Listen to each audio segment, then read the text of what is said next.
تو جلدی کر، یا ابت افعل، بیچ میں واو نہیں، فا نہیں، ثم نہیں، یا ابت کا لفظ یہاں اضافہ ہے. یا ابت کا لفظ بتاتا ہے کہ اس بات کو سننے پر حضرت اسماعیل علیہ السلام پر کوئی ملال، کوئی غم نہیں آیا، بلکہ الٹا خوشی ہوئی ہے کہ میں اللہ کے نام پر قربان ہو رہا ہوں.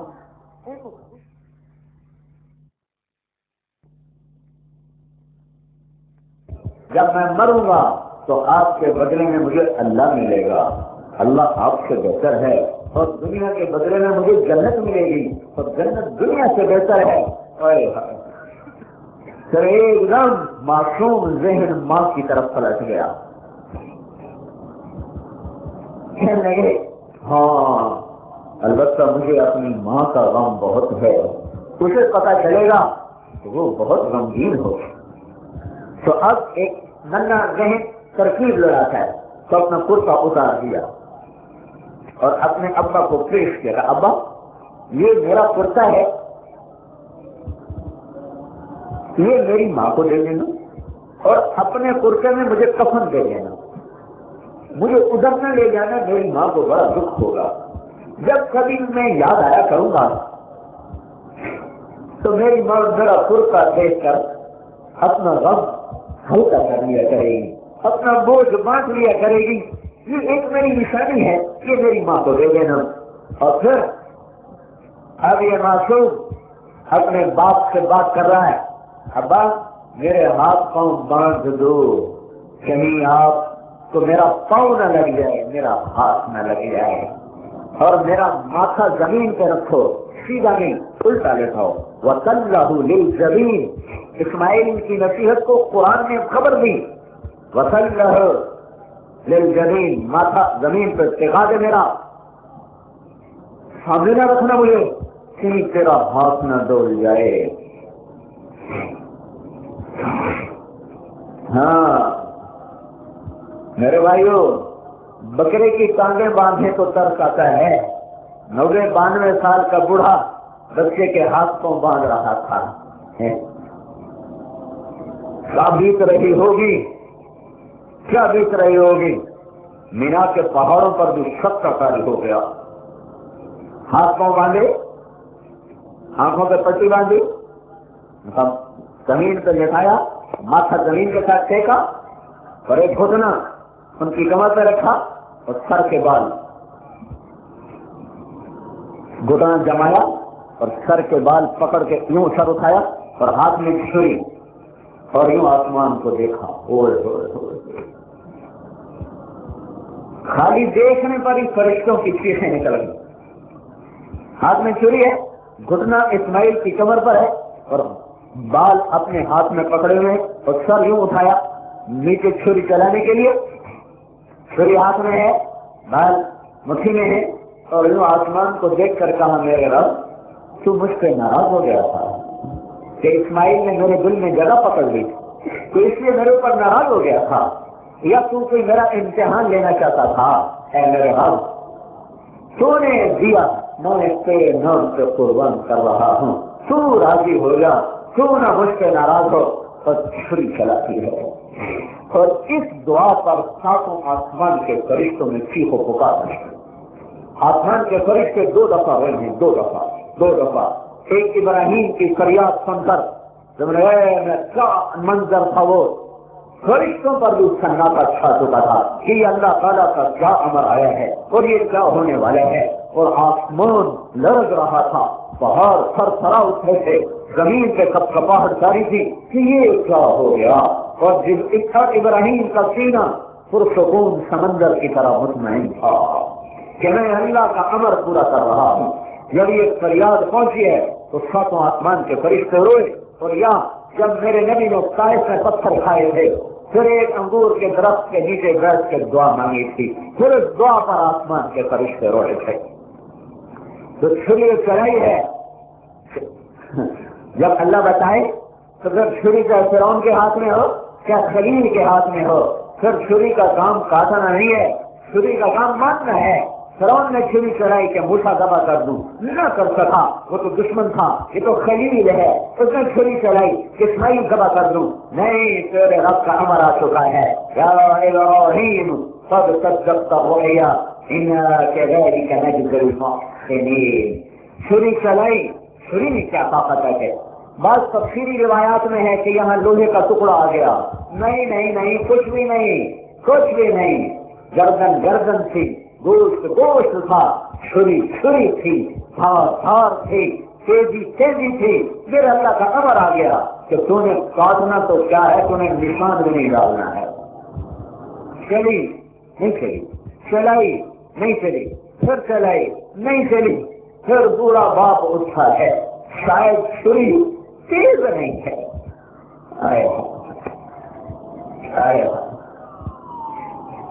بچے کو وہیں چھوڑ دو، پتھر پہ بیٹھ کے چھری تیز ہوں، کیا سنو، کیا سنو گے؟ حرام دیکھا، حرام سنا، حرام کھایا، دل تو پتھر ہو گئے، سدا کہاں سے گئے؟ زنا ہی زنا، شراب ہی شراب، قتل ہی قتل، ڈاکے ہی ڈاکے، ظلم ہی ظلم، گھنگرو ہی گھنگرو، بے حیائی ہی بے حیائی، جو نسل ساری رات ننگے ناچ دیکھتے دیکھتے سو جائے، ان کے دلوں تک کون آواز پہنچائے گا اللہ کے دلوں؟ جو کان گانا سنتے سنتے سنتے سارے پردے بند کر چکے ہوں اور دانت پڑ چکے ہوں، ان میں کہاں سے کوئی سزا داخل ہو کر دل کے دروازوں پہ جا کے دستک دے گی؟ جو آنکھ اور ان کی بیٹیاں دیکھ دیکھ دیکھ اندھی ہو چکی ہو، وہ عبرت کی سے کیسے اٹھے گی؟ بوڑھا باپ گواہ کر رہا ہے، چھری تیز کر رہا ہے کہ چلنے نہیں، میں ذرا تیز کروں، پھر آیا ہے چھری لے کر، پھر گردن پکڑی ہے، پھر میرے اللہ کا امر آ گیا، جبریل سمجھ کے کہ میرے خلیل کی چھری پار ہو جائے، پکڑ جنت سے جانور، اسماعیل کو کھینچ لے اور جانور کو ڈال دے۔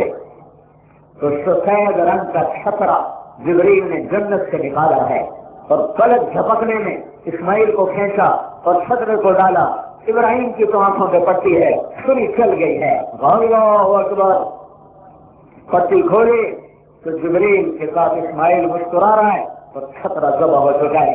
میرے نبی پاک صلی اللہ علیہ وسلم عید کے قربان پر ہمیشہ چھترا ذبح کیا کرتے تھے اپنے باپ اسماعیل کی یاد میں، اور دو سفید رنگ کے چھترے ذبح کرتے تھے، ایک اپنی قربانی کا اور ایک امت کی طرف سے کیا کرتے تھے۔ کیا کرو، مالداروں سے کہہ رہا ہوں، ایک کو گان ہے کہ آ جانے سچے پورے آ رہے،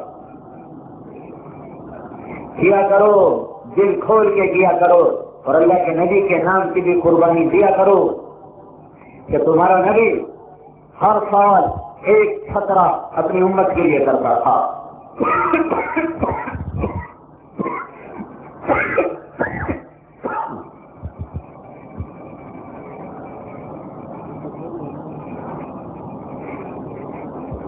یہ کیا ہے؟ یہ حضرت محمد صلی اللہ تعالی علیہ وسلم کی آمد کے لیے سنگ بنیاد رکھا جا رہا ہے، بنیاد کا پتھر رکھا جا رہا ہے،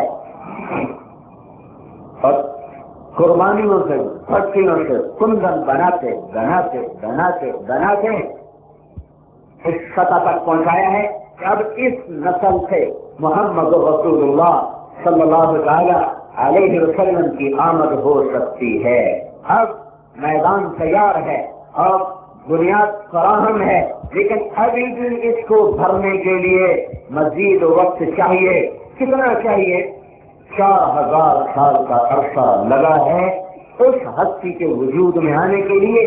اللہ چاہتا تو پھل میں پیدا کرتا، لیکن یہ اسباب کا جہان ہے، وہ پھل تک پہنچانے کے لیے ذمہ دار کو 6 مہینے کا انتظار کرواتا ہے، تینوں مالٹا آم کے لیے 3 سال کا انتظار کرواتا ہے، کھجور کو پھلدار بنانے کے لیے 5 سال کا انتظار کرواتا ہے۔ چاہے تو پھل میں کر دے، لیکن پھل لینے کے لیے وقت چاہیے، اس امت اس انسانیت کو دو جہان کا سردار دینا تھا، اس کے لیے لمبا وقت چاہیے، ایسے وہ ہستی وجود میں آ نہیں سکتی، نہ کائنات میں ظرف ہے نہ نسل میں ظرف ہے کہ اتنے بڑی امانت کو اٹھا سکے۔ تو میرے بھائیو، حضرت محمد صلی اللہ علیہ وسلم کی آج آمد کا دن ہے، آج آپ کی آمد کا دن ہے، لیکن میں نے پہلے پچھلا سنایا ہے کہ میرے نبی کی آمد، میرے نبی کا آنا یہ ایک دم نہیں ہے، اس کے پیچھے 4000 سال کی تاریخ ہے، 4000 سال کا سفر ہے، سب جا کر اللہ تعالیٰ نے حضرت محمد صلی اللہ تبارک و تعالیٰ علیہ وسلم کی ذات کو وجود بخشا۔ یہ تفصیل تو میں کل بتاؤں گا، میں سر درد کا شکار ہو چکا ہوں، وہ میں زیادہ لمبی بات نہیں کر سکتا، میرا خیال تھا میں مختصر کر کے پھر آپ کی ولادت کو بتاؤں گا، آپ کی آمد کا مقصد بتاؤں گا، لیکن یہی بہت لمبا لے گیا ہے، اور یہ جتنا میں نے بتایا ہے سارا ضروری تھا۔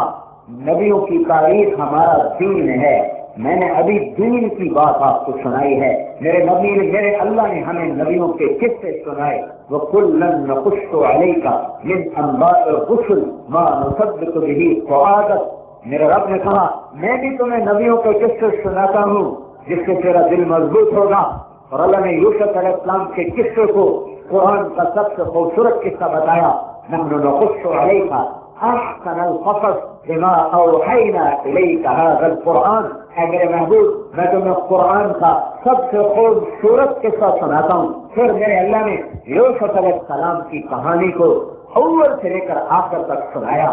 کسی نبی کا قصہ ایسے ترتیب سے ایک ہی جگہ پر تفصیل کے ساتھ نہیں آیا سوائے یوسف علیہ السلام کے، کہ قصہ یوسف اور حیات نبی کو، میرے نبی کی زندگی کو اور یوسف علیہ السلام کی کہانی کو آپس میں مطابقت بہت ہے، مماثلت بہت ہے، تو اللہ نے اس کو بڑے خوبصورت انداز میں بیان فرمایا۔ تو میرے بھائیو، اللہ تعالیٰ نے ابراہیم علیہ السلام کے ذریعے سے حضرت محمد صلی اللہ تعالیٰ علیہ وسلم کی بنیاد رکھوائی، اور 4000 سال اس پر گردش دوران اور لیل و نہار اور موسم کا تغیر اور تبدل اور نیرنگی زمان اور ان زمانے کے انقلاب، اور یہ سب کچھ ہوتا گیا ہوتا گیا ہوتا گیا، ایک نسل تیار کی جس کا نام عرب ہے، جس کا نام عرب ہے۔ یہ نسل بلاد عرب میں تیار کی، ان کا پانی تھوڑا، ان کے دریا ختم، ان کا سبزہ ختم، تاکہ کوئی ان میں آ کے شامل نہ ہو، اور نسل خالص تیار ہو، خالص تیار ہو۔ تو اللہ جل جلالہ نے عرب کو ایک جگہ جمع کیا اور باقی سب کو ان سے ہٹا دیا، اور اس میں اللہ نے ایک قبیلے کا انتخاب کیا۔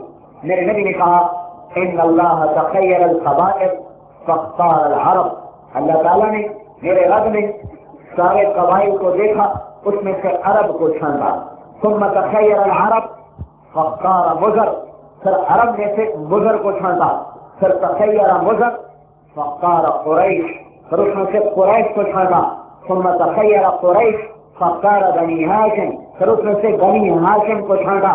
ثم تخیر بنی ہاشم فاختارنی، پھر اللہ نے بنی ہاشم میں سے میرا انتخاب کیا۔ پھر اللہ نے اپنے نبی کے لیے صحابہ کا انتخاب کیا، جو کائنات کا خلاصہ اور کائنات کا جوہر، اور اس میں سے 10 اللہ کے نبی کے خاص بنائے، ان کو 10 مبشرہ کہا جاتا ہے۔ میرے نبی نے کہا ابو بکر فی الجنہ، عمر فی الجنہ، عثمان فی الجنہ، علی فی الجنہ، طلحہ فی الجنہ، زبیر فی الجنہ، سعد بن وقاص فی الجنہ، عبد الرحمن بن عوف فی الجنہ، ابو عبیدہ بن الجراح فی الجنہ، سعید بن زید فی الجنہ۔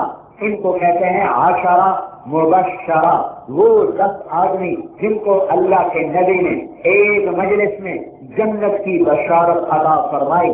ابو بکر جنتی، عمر جنتی، عثمان جنتی، علی جنتی، طلحہ جنتی، زبیر جنتی، سعد بن ابی وقاص جنتی، عبد الرحمن بن عوف جنتی، ابو عبیدہ بن جراح جنتی، سعید بن زید جنتی۔